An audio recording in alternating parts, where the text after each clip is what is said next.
எல்லாருக்கும் வணக்கம். நேத்து நியூஸ் எல்லாரும் பார்த்துருப்பீங்க. தூத்துக்குடி மாவட்டம் விளாத்திக்குளம் பக்கம் +2 மாணவி கொலை செய்யப்பட்ட சம்பவம். இந்த நியூஸ் கேட்டதுலேருந்து ஒரே கஷ்டமா இருக்கு. கஷ்டத்த விட அதிகமா கோவம் தான் வருது. எதுக்கு இப்படி நடக்கு? ஏன் இப்படி மனுஷங்க இப்படி இருக்காங்க? அப்படின்னு. மனுஷருக்கு மனுஷன் தான் எதிரியா எப்படி?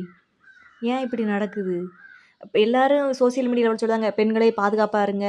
பெண்ண பெற்றவங்களே பாதுகாப்பா இருங்க அப்படின்னு. இதுக்கு மேல எங்க தான் போய் பாதுகாப்பா இருக்கிறது? ஸ்கூல்ல பிரச்சனை, பாதுகாப்பு இல்ல. ஸ்கூல்ல, காலேஜ்ல, பொது வழியில, பஸ்ஸுல, ட்ரெயின்ல, வீட்ல கூட பாதுகாப்பு இல்ல. அப்ப இது பயந்து பயந்து வாழ்ந்த வாழ்க்கை என்ன வாழ்க்கை? பெண்ணா பிறந்தது சாபமா எப்படி? ஏன் இப்படி நடக்குது? தண்டனை கொஞ்சம் அதிகப்படுத்துனீங்கன்னா இப்படிலாம் நடக்காதுல்ல.